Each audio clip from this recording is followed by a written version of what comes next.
Dok, dengan jantung bocor, dok, bolehkah konsumsi SOP 100? Gimana penjelasannya secara kedokteran, dok? Aman nggak? Ini banyak sekali yang menanyakan ya.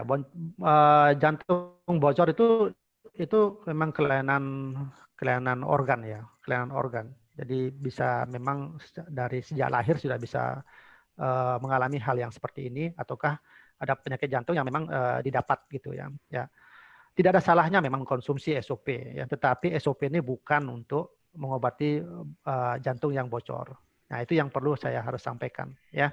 Kalau jantung bocor dari genetik, secara genetik itu memang harus dalam kurun waktu tertentu itu memang harus dilakukan konsultasi ke dokter bedah jantung ya.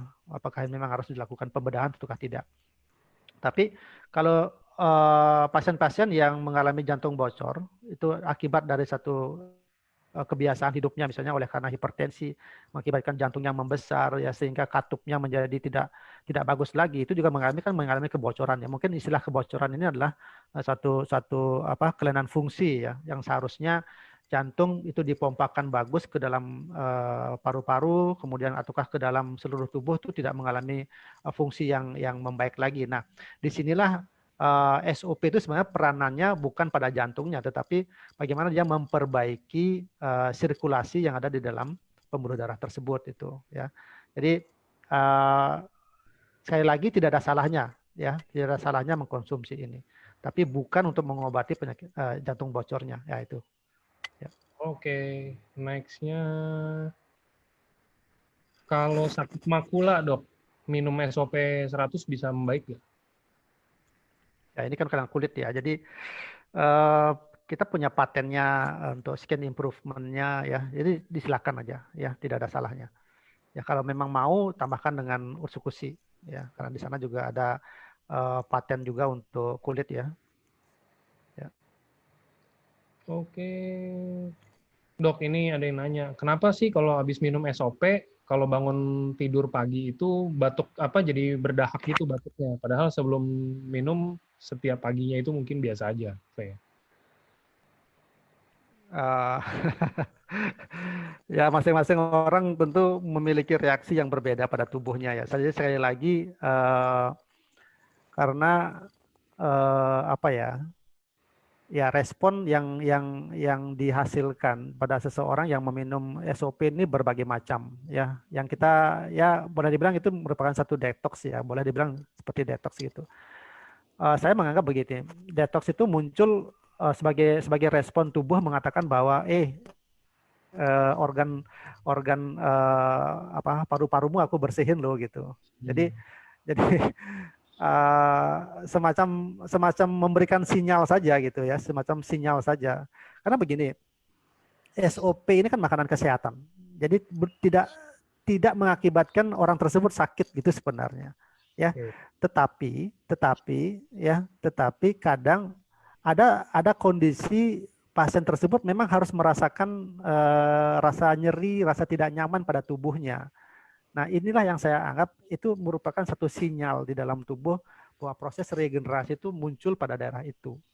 Nah, ini yang saya selalu bagi para member yang menanyakan ini, dok, kenapa kaki saya tiba-tiba kram, rasa sakit, di pundak saya tiba-tiba ketarik misalnya.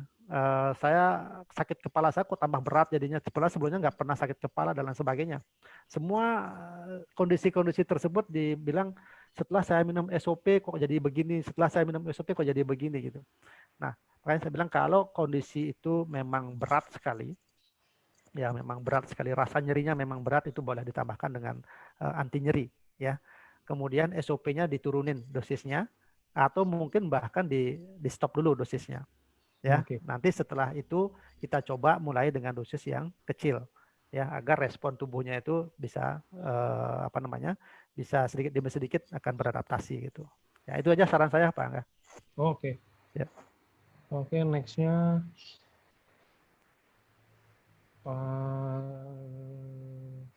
Oke, ini saya ada yang mau tanya, dok. Jadi ada pasien umur 17 bulan udah divonis leukemia ALL L1. Orang tuanya galau mau kasih SOP atau cukusi yang dikasih ke anak. Mengingat dokter yang menangani menanganinya tidak menyarankan konsumsi SOP. Anak ini lagi menjalani kemo kelima hari ini, udah nggak tahu berapa lama, kemungkinan 2 tahun ke depan katanya untuk kemonya itu. Jadi kira-kira tetap dikasihnya itu SOP atau UTSU atau gimana, Dok? Ya, ini satu apa ya, satu pertentangan yang sulit untuk kita apa ya. Mungkin satu sisi dokter yang menangani memberikan satu apa warning, jangan jangan ini, jangan itu ya. Di satu sisi orang tua pasien mendengarkan ada informasi bahwa ada makanan kesehatan yang bisa untuk membantu kesehatannya. Kalau saya berpikir begini, Pak. Eh, Sekali lagi ini bukan obat ya, ini bukan suplemen, tapi ini berupa makanan kesehatan saja, berupa makanan kesehatan saja. Jadi namanya makanan kesehatan siapapun orang bisa mengkonsumsinya ya. Jadi kalau kita terlalu ketakutannya bahwa ini akan menyebabkan begini begitu ya, ya saya mengatakan ya silakan lah gitu. Tapi kalau saya tidak ada salahnya ya kita memberikan ini kepada anak itu ya. Tapi SOP bukan untuk menyembuhkan ya, bukan untuk menyembuhkan, itu kan karena kanker ya. Lagi ada beberapa hal yang mungkin kita harus garis bawahi ya Pak, untuk bahwa kita tidak boleh overclaim ya, misalnya untuk kanker ini bisa enggak untuk kanker, wah ini penyembuhan untuk kanker sampai saat ini enggak ada obatnya. Jadi SOP tidak berfungsi untuk menyembuhkan kanker ya, tapi bisa memperbaiki kondisi pasien. Kemudian apa namanya, untuk kelainan genetik itu juga tidak bisa kita overclaim ya, kelainan genetik, tapi bisa diperbaiki akibat dari kelainan genetiknya ya. Eh, Apa namanya lagi itu, misalnya kelainan-kelainan organik ya, itu juga pasti tidak akan bisa diperbaiki oleh SOP. Nah, kondisi-kondisi yang seperti ini jangan kita mengoverclaim ya, jangan kita mengatakan bahwa semua penyakit tidak bisa disembuhkan, bisa diinikan oleh SOP, bukan. Hati-hati sekali ya. Saya sering diskusi dengan Pak Ernest, dengan Pak Niko ya, Dok tolong disampaikan batasan-batasan dari SOP atau ursikusi yang kita miliki ini biar para member kita jangan terlalu mengoverclaim sehingga nanti ada kekecewaan pada pasien yang mengkonsumsi ya, yang memang tidak bisa disembuhkan, tidak bisa diperbaiki ya jangan kita katakan itu bisa diperbaiki, bisa disembuhkan. Ya kita terus terang saja mengatakan bahwa ini tidak bisa memperbaiki kesehatan Anda, tidak bisa menyehatkan Anda kalau minum ini ya, tapi paling tidak bisa memperbaiki kualitasnya ya, yang tadinya tidak bisa tidur menjadi tidur misalnya, tapi tidak memperbaiki penyakit dasarnya. Nah, ini yang harus Bapak Ibu harus pegang ya, untuk bisa kita memberikan support yang terus menerus pada pasien ya. Nah, kembali lagi ke pasien yang leukemia tersebut, saya mengembalikan kepada orang tua pasien ya. Silakan saja ikuti sarannya dari dokter, silakan ya, tapi kalau saya tidak ada salahnya untuk memberikan ini kepada putranya ya. Oke. Mungkin ini bisa ngejawab juga nih, ada yang nanya, saya konsumsi SOP kurang lebih 1 minggu, rasanya jadi ngantuk, padahal di siang hari aja ngantuk. Itu normal nggak? Mungkin Ya, ya, mirip-mirip tuh main tadi tuh. ya betul. Jadi itu hanya respon tubuh aja ya. Oke. Nextnya, kalau untuk penyakit keterbelakangan mental, Dok, SOP bisa untuk bantuin gitu nggak? Untuk kan kalau ini kalau keterbelakangan mental ada sarafnya yang rusak atau gimana gitu. Ya, kalau untuk yang seperti ini mungkin tidak ya. Itu kan karena apa ya? Ya, ada banyak, ada satu hal yang serius yang terjadi di sana ya. Jadi bukan karena ketergantungan mentalnya itu, keterbelakangan mentalnya itu bukan oleh karena kerusakan organnya gitu ya. Tapi sekali lagi tidak ada salahnya kita memberikan SOP ya, tidak ada salahnya kita memberikan SOP ya. Siapa tahu nanti hal-hal yang negatif yang dimiliki oleh pasien yang mengalami keterbelakangan mental tersebut bisa diperbaiki ya. Ini misal saja aktivitasnya yang berlebihan ya, yang tadinya dia tidak bisa diam sekarang menjadi diam misalnya ya, yang tadinya tidak mau makan diam begitu, hanya bisa dia makan dan sebagainya. Itu hal-hal yang seperti begini yang harus kita syukuri itu ya, bagi Bapak Ibu yang memiliki anak-anak yang mengalami keterbelakangan seperti itu ya. Oke. Oke, Dok, apakah SOP bisa membantu memperbaiki penebalan pada dinding jantung karena genetik bawaan lahir? Nah, ini yang tadi saya bilang ya. Yang diperbaiki itu bukan pada organnya itu ya, tapi yang diperbaiki itulah adalah komplikasi yang terjadi lanjutan dari penebalan jantung itu. Nah, ini eh, ya mudah-mudahan Bapak Ibu mengerti ya apa yang saya sampaikan ya. Secara secara fungsi dari SOP itu bukan untuk memperbaiki organ yang mana ini memang sudah ada kelainan genetiknya dari sejak lahir ya. Itu jelas tidak akan bisa diperbaiki. Tetapi komplikasi yang muncul, ya, komplikasi yang bisa muncul dari kelainan organ tersebut yang terjadi pada tubuh anak ini yang bisa kita perbaiki gitu. Ya. Oke, next-nya untuk varises, Dok. Varises apa dampak positifnya kalau minum SOP? Ya, kita tahu varises itu kan terjadi kekakuan dari pembuluh darah. Nah, ini kalau saya sih memang menganjurkan SOP dengan ursukusi ya. SOP-nya itu untuk perbaikan sel-sel pembuluh darahnya. Memang dia juga akan menekan komplikasi yang muncul akibat dari kekakuan itu. Ya, siapa tahu memang juga ada kekentalan darah akibat dari hiperkolesterol, trigliserid misalnya. Itu bisa juga diperbaiki. Nah, ursukusi peranannya di sini adalah karena di sana ada fucoidan ya. Jadi fucoidan itu juga sebagai anti platelet ya, jadi anti pembekuan ya. Nah, ini bagus sekali ya perpaduan antara SOP dengan ursukusi pada pasien varises. Ya, banyak dari para ya pasien yang mengkonsumsi ini memberikan kesaksian yang membaik ya. Oke. Oke. Kalau baru sembuh dari sakit tifus, untuk pemulihan boleh konsumsi SOP nggak, Dok? Untuk usia 63 tahun. Oh, silakan aja. Tak jadi masalah, Pak.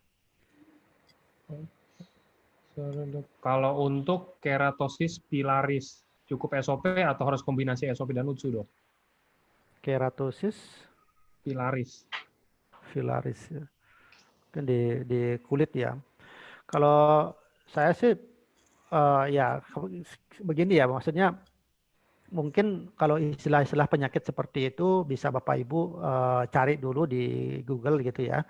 Ini istilahnya di mana sih gitu ya. Misalnya kalau dia masalahnya ada di kulit gitu. Ya ini kelainannya kulit ini di bagian apanya gitu ya. Nah, pada saat kita mengetahui itu kita hubungkan nih dengan patennya dari produk ini. Ya, kalau dia sudah ada berhubungan dengan kulit ya itu kalau saya sih mengatakan bahwa kalau ada skin improvement gitu, seperti begitu misalnya ya kesempatan untuk perbaikan itu pasti juga ada gitu ya. Kemudian di ursukusi juga ada uji klinis untuk kulit ya. Nah, makanya kalau ya berhubungan dengan begini ya lebih bagus kita kasih kombinasi antara SOP sama ursukusi gitu ya. Oke.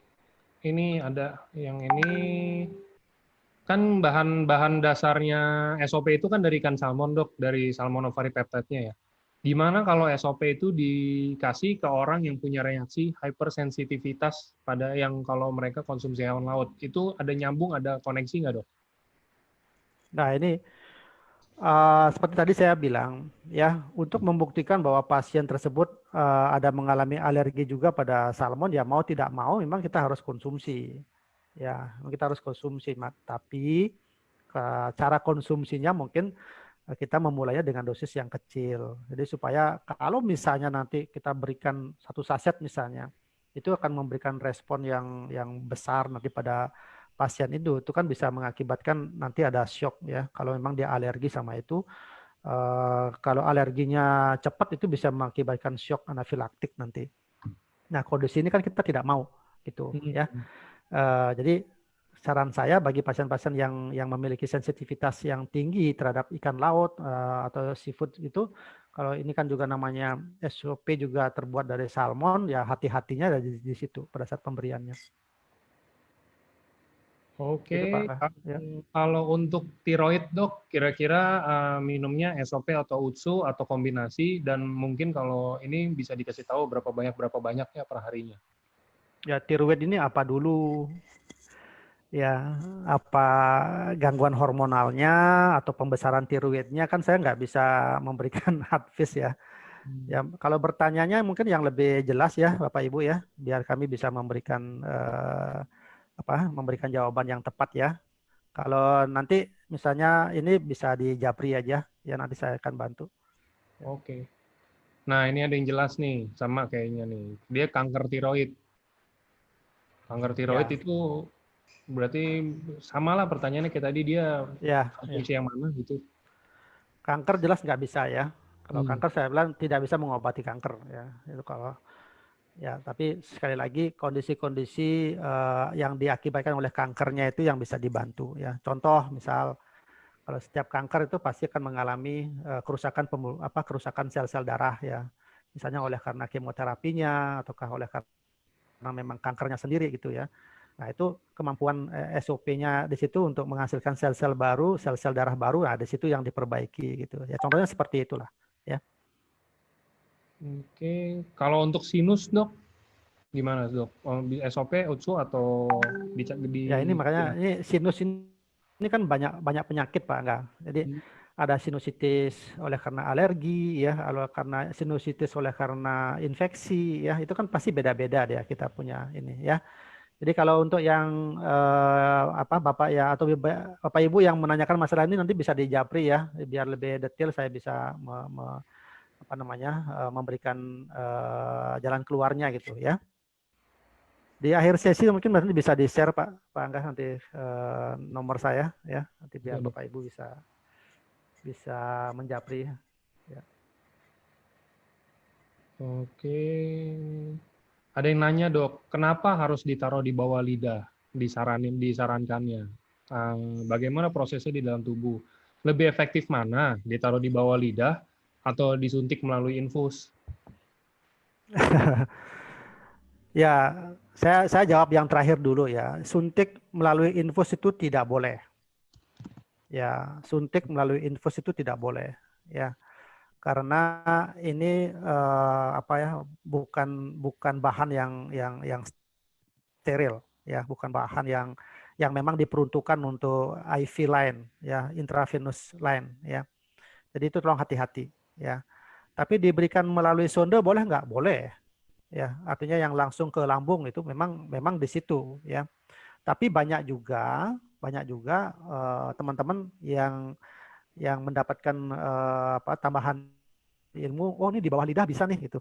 Ya karena memakai pengalaman ada pasien dengan hipertensi misalnya diberikan obat di bawah lidah ya.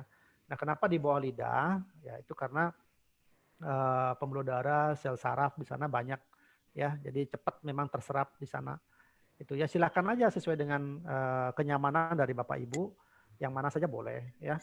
Jangan dipaksakan ini harus di bawah lidah ya, sudah anak-anak enggak bisa mengkonsumsinya di bawah lidah, dipaksakan di bawah lidah, akhirnya anak tersebut jadinya nggak mau gitu kan ya. Kemudian orang tua misalnya yang enggak suka di bawah lidah itu akhirnya terbatuk-batuk dan lain sebagainya ya, jadinya terbuang produknya, produk mahal kan ya, kasihan juga gitu ya. Kalau saya menganjurkannya diminum seperti kita minum air yang biasa lah ya.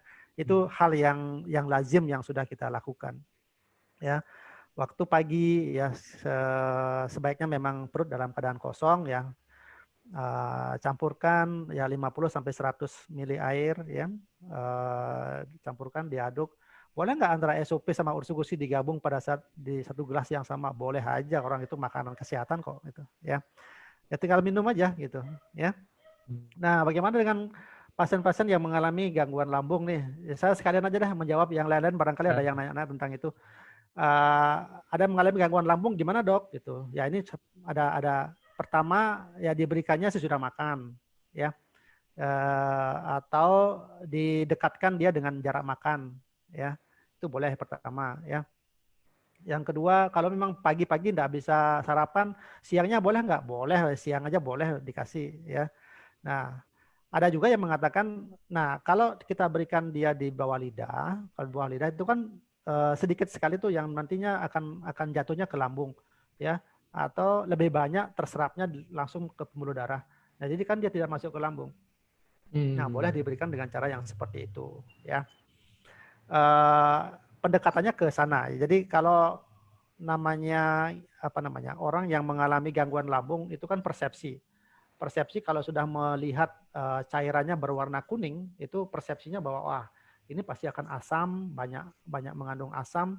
Kalau asam saya sudah punya sakit lambung akan jadi kumat lagi nih. Nah, namanya persepsi itu besar kuat sekali pengaruhnya ke dalam tubuh. Jadi nah, yang seperti begini yang kita harus awal menyampaikan ya, menyampaikan jangan ngelihat dari warnanya bahwa ini kan mengandung asam yang tinggi dan lain sebagainya ya.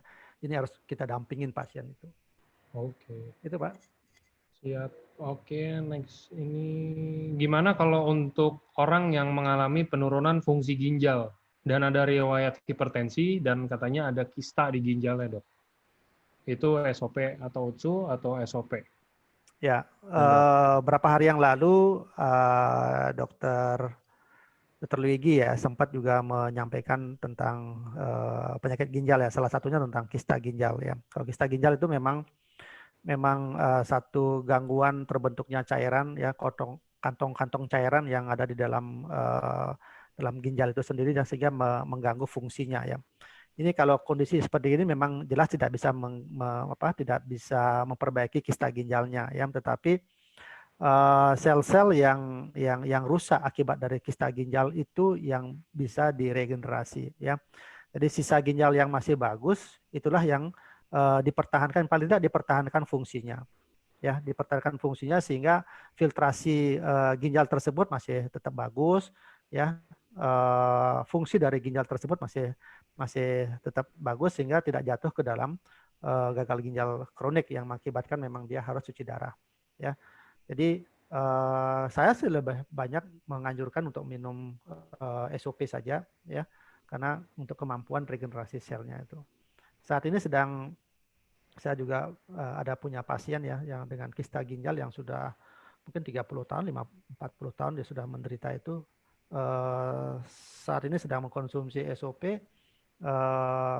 Ya, kondisinya pasien mengatakan kondisi saya lebih baik dok, walaupun misalnya HB-nya belum bisa dipertahankan ya, masih ada penyuntikan hemapo dan lain sebagainya. Tapi secara umum mengatakan sejak saya minum SOP kondisi tubuh saya semakin baik. Artinya apa? SOP ini tidak hanya memperbaiki ginjalnya ya, tetapi organ-organ yang lain juga mengalami penurunan itu juga sedang diregenerasi. Inilah yang dinyatakan secara umum oleh pasien tersebut mengatakan bahwa tubuhnya sehat itu ya. Itu Pak Angga. Oke. Next-nya ini, Dok. Ada yang nanya, wah, ponakan saya umur 3 tahun, Dok. Ujung kelingkingnya nggak bisa lurus.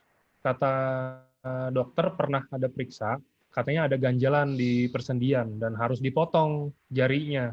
Apa bisa dicoba dikasih SOP 100, Dok, untuk membantu dengan harapan kalau bisa nggak jadi dipotong.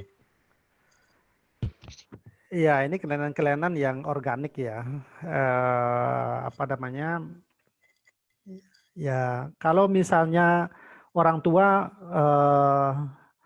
tidak menghendaki anaknya dioperasi seperti itu, misal, ya, nggak ada salahnya kita kita melakukan upaya, ya, tentunya apa yang bisa diperbaiki dengan SOP ini, ya, ya, saya katakan ya jaringan-jaringan yang mengalami masalah di kelingking itu yang mungkin diperbaiki ya, mudah-mudahan saja ada kemukjizatan gitu terhadap kelingkingnya ini yang tadinya tidak bisa lurus bisa bisa bengkoknya bisa berkurang misalnya seperti itu.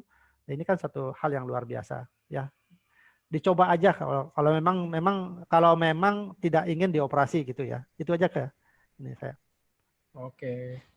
Oke, sebentar. Next. Oke.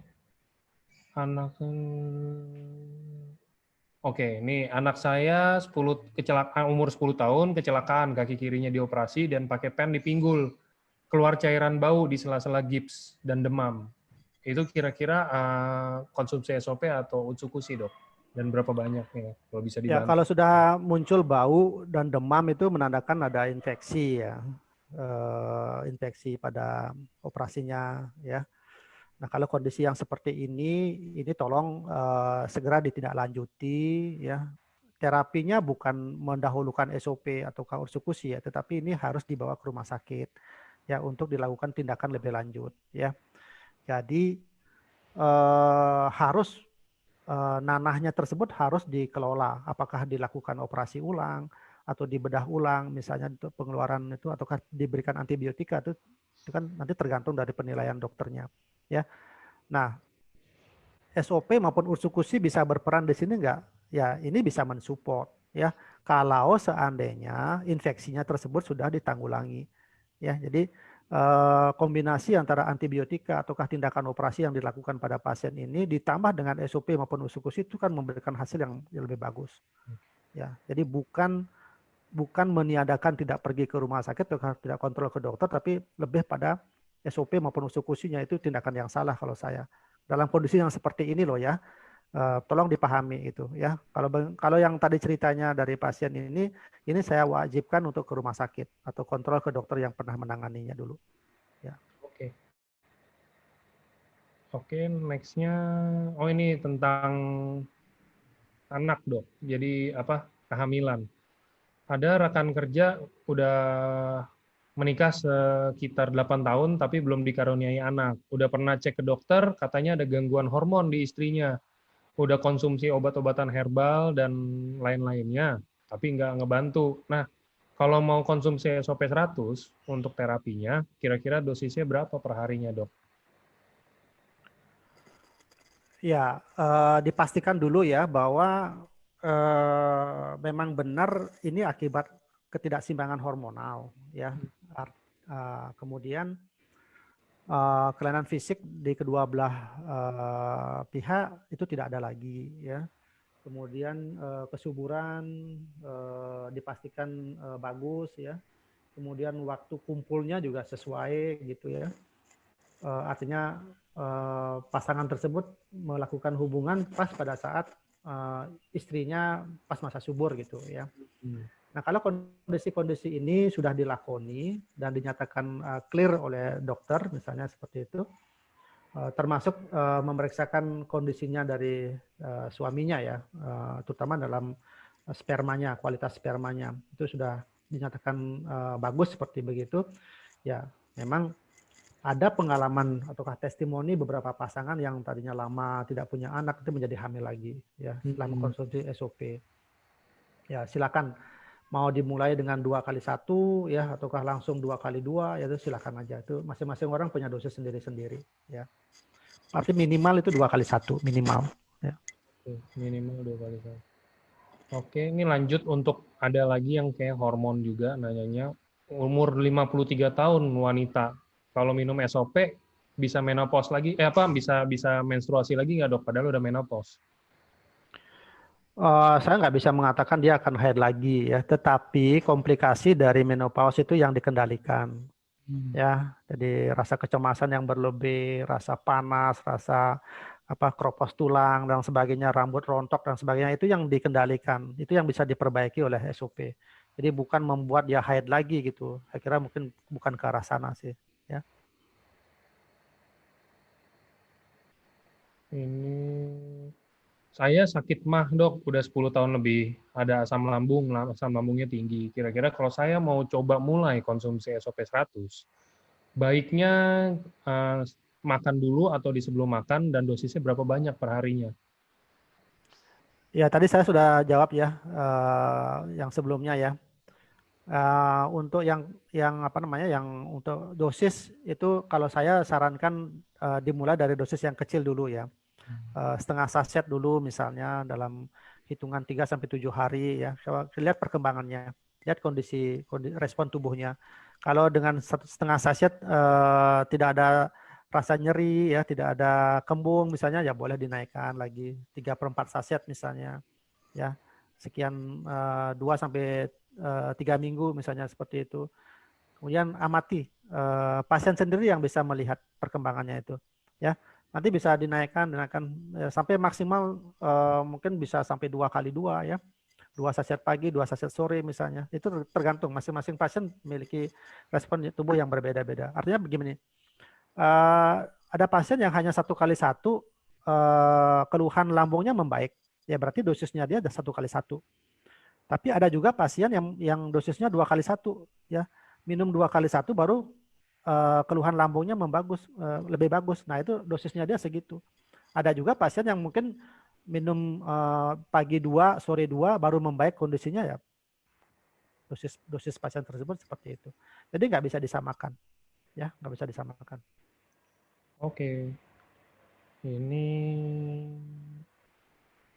tentang miom. Ada yang sudah kena miom udah lama dok, dan udah pernah ke dokter. Dokter Ya. bilang arahnya ke arah kanker. Kemudian udah disuruh kemoterapi, katanya untuk matiin sel yang rusak biar bisa dioperasi. Terus selama dia jalani proses kemoterapi, dia masih boleh konsumsi SOP nggak dok? Sebenarnya sementara kan kemo itu tujuannya untuk matiin sel, sedangkan SOP untuk regenerasi sel. Usianya 50 tahun. Boleh, boleh. Ya, boleh silakan. Ya, ya kita tahu tadi kan kemoterapi itu pasti dia akan membunuh baik sel kanker maupun sel tidak kanker, kan dia pasti bunuh itu ya. Nah ini kan satu sisi SOP kan meregenerasi sel. Jadi kita main balap-balapan antara kemoterapi dengan antara pertumbuhan sel-sel yang sehatnya kan gitu. Ya. Jadi silakan dikonsumsi, tidak jadi masalah ya.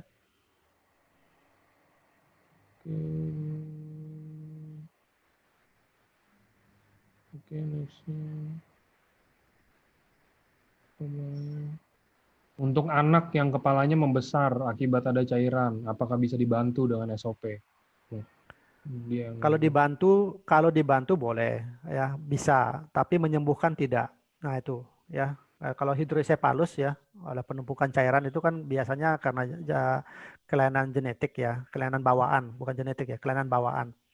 Itu harus dilakukan operasi ya, dilakukan pemasangan selang ya, stent, mengalirkan cairannya dikeluarkan dari otak ya, biasanya ditampung di perutnya gitu ya. Nah, itu terapi yang selama ini dijalankan. Nah, kondisi kepala membesar itu kan pasti akan mengganggu sel-sel otaknya ya, dan jaringan-jaringan yang lain. Nah, inilah fungsinya SOP-nya itu hanya memperbaiki kerusakan-kerusakan sel-sel otak yang terganggu ataukah yang rusak akibat dari hidrosefalusnya itu. Tapi bukan untuk mengobati hidrosefalus itu ya. Kalau untuk keropos tulang dok, kira-kira bisa membantu nggak kan regenerasi sel untuk sel tulang Ya, juga? tadi saya bilang di sana di slide yang tadinya kan manfaat dari SOP itu bisa untuk kelainan di persendian tulang ya. Jadi itu ada karena kandungan dari SOP kan ada hyaluronic acid ya, ada kolagennya di situ. Itu sangat bagus untuk ini ya, untuk perbaikan fungsi tulangnya. Nah, untuk regenerasi selnya kan pasti patentnya kan ada di sana juga ya. Itu bagus sekali untuk osteoporosis ya. Oke, ini kalau untuk pasca melahirkan, habis pasca operasi melahirkan, kira-kira konsumsi SOP-nya gimana tuh dok? Untuk biar kondisinya lebih baik, perlu pemulihan habis operasi. Ya kan proses melahirkan kan proses yang normal, jadi bukan sakit sebenarnya ya. Kalau mau dikonsumsi ya minimal mungkin kalau karena habis operasi kan minimal 2x1 ya, itu silakan. Ya pasti kondisinya pasti akan membaik ya, apalagi banyak darah yang keluar akibat dari operasi tersebut ya, pasti prosesnya akan lebih cepat membaik ya.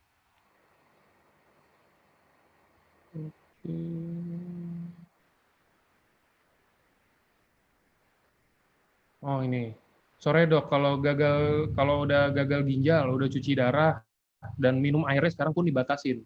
Minum SOP-nya kira-kira yang tepatnya itu berapa banyak per harinya? Yang paling baik dan paling bagus. Masing-masing orang beda-beda ya, masing-masing orang memiliki dosis yang berbeda-beda ya. Kalau pasien dengan gagal ginjal itu biasanya konsumsi obatnya banyak ya. Nah, apalagi kalau penyakitnya sudah lama diderita. Tubuh pasti akan menyesuaikan dengan obat-obatan yang dikonsumsi. tubuh pasti akan menyesuaikan dengan kondisi dari gagal ginjalnya tersebut. Nah, kalau kita berikan SOP ini ya pada pasien yang seperti ini, kita mulai dengan dosis yang besar, itu pasti akan terjadi respon yang dirasakan tidak nyaman buat pasien. Ya, ini makanya kalau yang pasien seperti gini, kita jangan terlalu tergesa-gesa untuk memberikan dosis yang besar. Ya, kita harus pahami bahwa kondisi tubuh pasien ini sedang dalam kondisi sakit berat lah, boleh dibilang begitu. Maka kita harus memberikannya dari dosis yang kecil dulu, ya, secara bertahap, ya. Dan ada yang perlu kita kejar-kejar dalam hal ini gitu, ya, untuk pasien-pasien yang seperti begini, ya. Mulai dengan dosis yang kecil dulu, ya, biarkan tubuh pasien tersebut merespon dengan baik, ya, terjadi keseimbangan dan sebagainya. Secara bertahan baru kita naikkan sampai pada kondisi pasien tersebut pasti akan memiliki dosis yang tersendiri dia. Kapan pasien tersebut merasakan nyaman, disitulah dosisnya dia, gitu, ya. Itu Pak Oke. Angga. Oke. Ini akhirnya keluar pertanyaan. Biasanya banyak pertanyaan diabetes dok kalau SOP. Ini Ya, baru ya. ketemu satu. Apakah diabetes mellitus tipe 1 bisa berkurang pakai insulinnya dengan dibantu oleh SOP? Dan berapa banyak Tidak. mungkin? Jawaban saya jelas mengatakan tidak. Oke.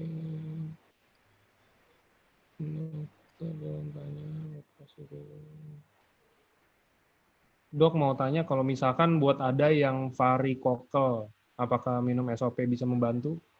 Tidak. Maksudnya tidak bisa menyembuhkan varikokel ya. Varikokel itu harus dioperasi ya, karena ada cairan di sana. Cairan yang tersebut tidak bisa dikeluarkan oleh karena SOP ya. Itu harus dioperasi. Nah, selesai operasi baru minum SOP gitu ya. Jadi jangan dibalik-balik ya kalau yang untuk sakit-sakit yang seperti begini ya. Oke. Kalau untuk pasien diabetes kronis yang sampai sebabkan matanya itu tidak dapat melihat, kira-kira disarankannya gimana ya dok SOP-nya? SOP atau UTSU Ya, atau... ini bagus sekali pertanyaannya. Uh, Diabetes itu ada komplikasi ya, ada komplikasi mikro dan komplikasi makro ya. Jadi komplikasi mikro itu ke pembuluh-pembuluh darah, ke pembuluh saraf yang kecil-kecil seperti itu ya. Kalau sudah sampai ke mata berarti komplikasinya sudah ke mata ya. Apa namanya? Sudah mengalami katarak dan sebagainya ya. Nah, kalau untuk yang seperti begini itu saran saya sih dikombinasi antara SOP dengan usukusi ya. Nah, kenapa harus dikombinasi? Karena apa namanya? Kataraknya itu harus dilakukan operasi dulu, ya. Kataraknya harus dilakukan operasi. Kemudian pengendalian dari peningkatan gula darahnya itu bisa diperbaiki dengan SOP-nya, ya. Masalah berhubungan dengan pembuluh darah itu bisa dibantu dengan ursikusinya gitu. Nah, itu makanya kombinasi antara SOP dengan usukusi ini ya bisa membantu. Tapi untuk pasien yang katarak seperti begini, itu pasien memang harus dilakukan operasi dulu ya agar fungsi penglihatannya bisa kembali normal. Ya, untuk pengendalian gula darahnya dan pencegahan komplikasi yang lain bukan hanya ke mata, tapi nanti bisa ke jantung, bisa menyebabkan serangan jantung, bisa ke ginjal, nanti bisa ke gagal ginjal, bisa ke otak, nanti menyebabkan stroke akibat dari diabetesnya ini. Ini yang harus kita cegah ya dengan mempergunakan SOP dan usukusi ini. Gitu. Oke dok, kalau Alzheimer dok bisa dibantu pakai SOP atau UTSU nggak? Ya itu memang patennya ya, memang patennya SOP ya, bukan usukusi ya, tapi ini patennya dari SOP karena Alzheimer itu kan memang terjadi kehilangan sel-sel saraf ya. Jadi itu memang fungsinya di sana ya. SOP aja. Oke dok. Ini ada pertanyaan umum yang mungkin harus diperjelas lagi biar ini soalnya ini sering ditanya. Ada yang kanker serviks udah belasan tahun sudah kenanya, terus udah histerektomi juga udah aman katanya. Terus kalau konsumsi SOP 100 lagi, dia bisa membangunkan lagi nggak dok sel kankernya? Ini pertanyaan yang sudah kita sempat klarifikasi ya, baik saya maupun Dr. Ligi ya, atau teman medical expert yang lain ya. SOP ini tidak membangkitkan sel yang tidak normal di dalam tubuh kita ya. ya. Jadi itu kerjanya berbeda, ya. Jadi kerjanya berbeda. Tubuh kita ini kan memiliki stem cell, yang memiliki DNA yang khusus, ya, memiliki DNA. Eh, Sedangkan kanker itu memiliki DNA tersendiri. Jadi bagaimana mungkin DNA yang berlainan itu akan bisa ditumbuhkan oleh DNA yang cocok dengan tubuh kita, yang cocok dengan sel yang yang normal di dalam tubuh kita, ya. Jadi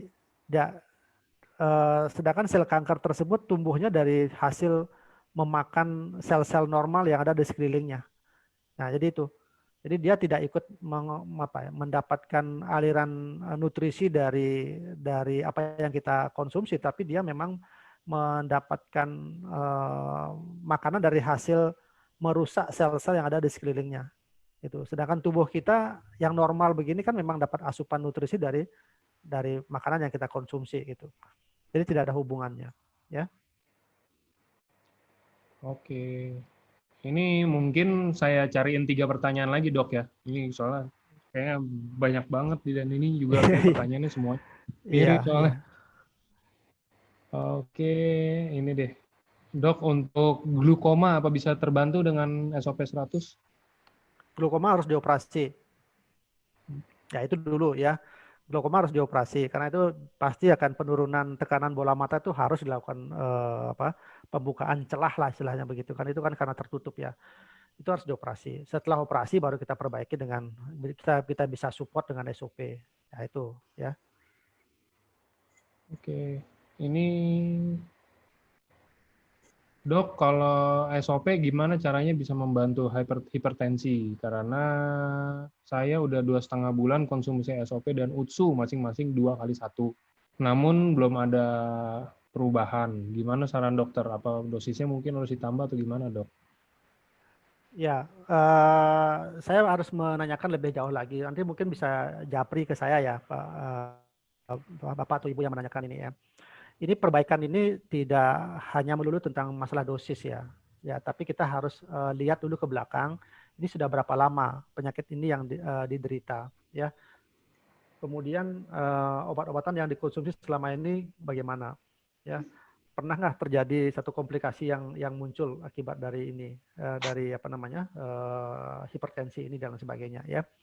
Nah, perbaikan dari SOP dan ursikusi ini dari mana? Ya ini dari perbaikan sel-selnya dia ya, dan melancarkan aliran darahnya akibat dari komplikasi pengentalan darah. Nah, itu apa namanya kegunaan dari SOP maupun ursikusinya ini ya. Nah, mengenai konsumsinya baru dua bulan ya Pak. Ya, ya Dua ini setengah bulan. tentu belum sesuai dengan apa namanya dari peneliti ya, bahwa optimalisasi hasil yang optimal didapatkan dari terapi ini adalah 6 bulan. Nah itu ya, jadi kalau saran saya pada pasien ini coba diperbaiki dosisnya dulu ya, SOP-nya dinaikkan ya 2 kali 2, kemudian ursikusinya itu minimal ya, itu minimal. Kalau pasien yang seperti gini, kalau saya sarankan sih lebih bagus pada SOP-nya ya, bukan ke ursikusinya ya. Nah, SOP-nya ini yang dimaksimalkan ya, bisa 2 kali 2 atau bisa bisa 3 kali 2 ya. Nah, itu kemudian waktunya memang harus dilanjutkan ya. Jadi 2 bulan tidak cukup ya, tidak sesuai dengan Oke. yang diinginkan dari peneliti. Itu minimal optimalnya itu 6 bulan terapinya. Gitu. Oke, Dok. Ini ada yang nanya, kalau untuk keputihan, Dok, kira-kira bisa nggak dibantu dengan SOP?